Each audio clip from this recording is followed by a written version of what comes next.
Holy smokes, look at that cheese. Should we watch it again? Let's watch the cheese some more.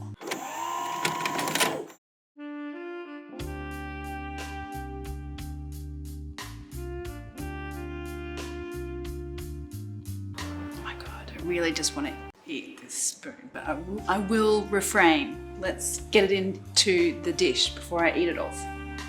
You got it, my friends. We are making a creamy 4-cheese miso mac and cheese.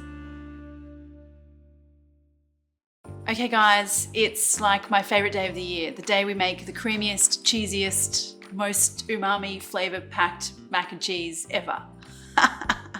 Yes, you can tell that I'm really excited. Let's get going on. We're gonna make a bechamel. So like I toyed with a whole bunch of ways to make mac and cheese. I like the bechamel base. I think it gives you the best kind of mouthfeel and cheesiness and the best kind of bake as well. So we're gonna do it that way. We're gonna start with some milk.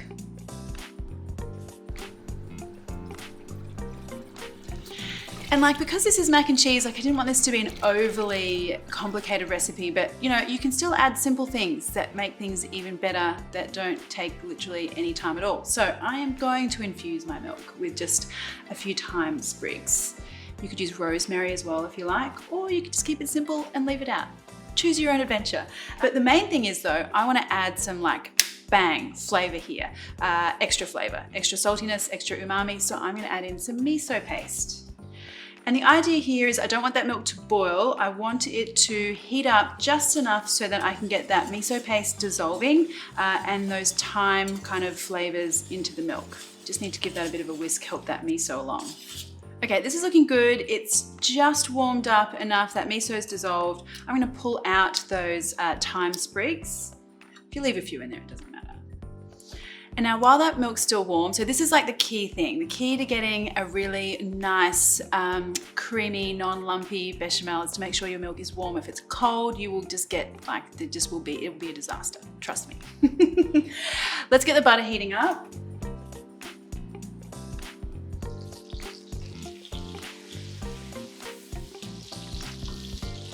Now, just when that butter is starting to foam and sizzle a little bit, now we want to add in the flour.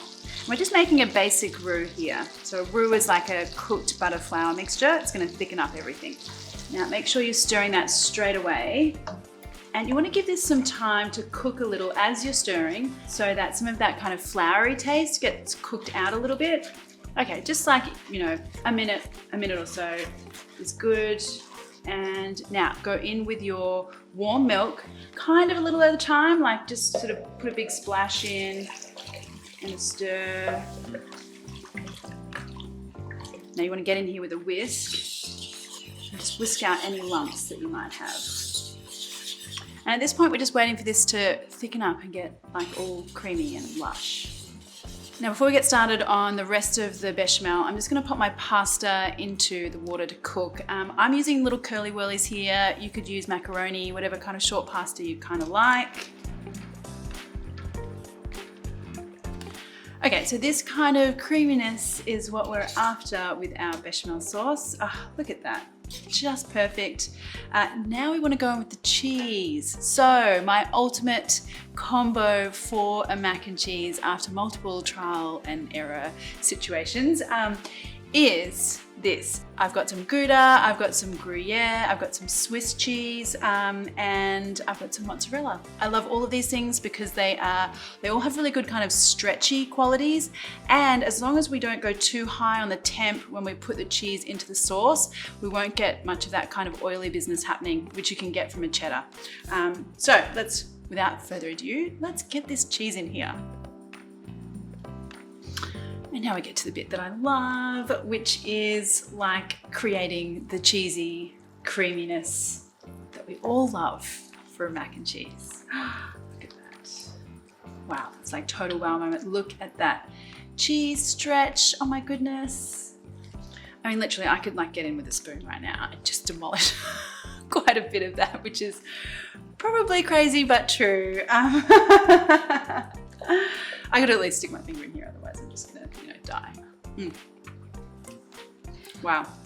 Guys, that little hit of miso is so good in there. It's like this little background kind of earthy saltiness. Epic. Let's get the pasta in there though, because we need to get the pasta in there.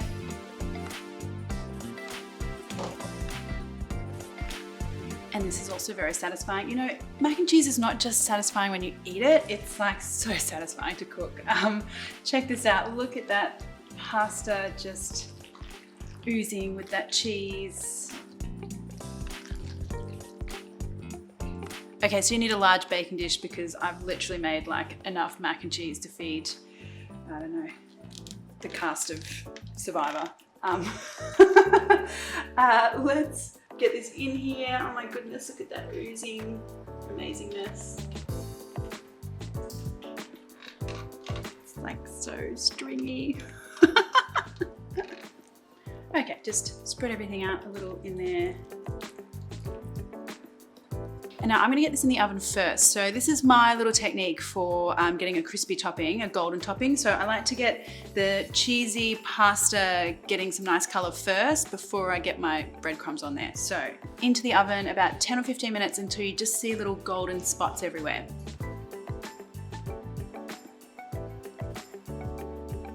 So while we're waiting for the cheesy pasta to do its thing, let's make that crumb topping that I was talking about. I want to start off with some panko breadcrumbs. And I'm going to go in here with some Japanese sort of chili spice seasoning. This is called sashimi togarashi. It has like some cool things in here. It's got like chili powder, sesame seeds, also kind of like citrus peel, lots of other little magic things that make things taste good.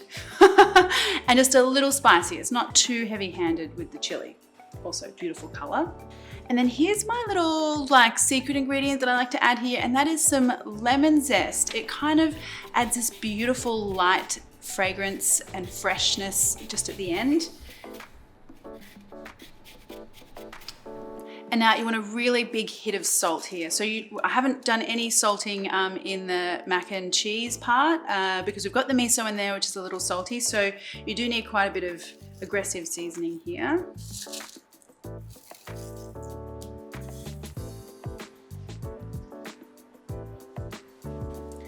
All right, so we're like sort of halfway dressed for the party now. We've got some pretty good looking, you know, golden bits and pieces on there. What I want to do now is get our breadcrumb mix on the top. Get like a load of that stuff on there. That's good stuff. Now this goes back into the oven for another 30 minutes or until everything is looking really golden and delicious.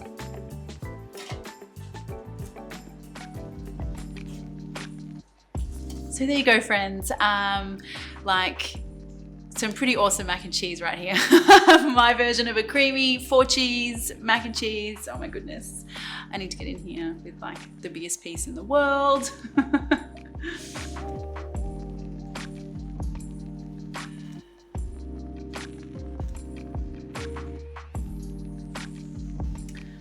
I'm gonna really enjoy this, I can tell.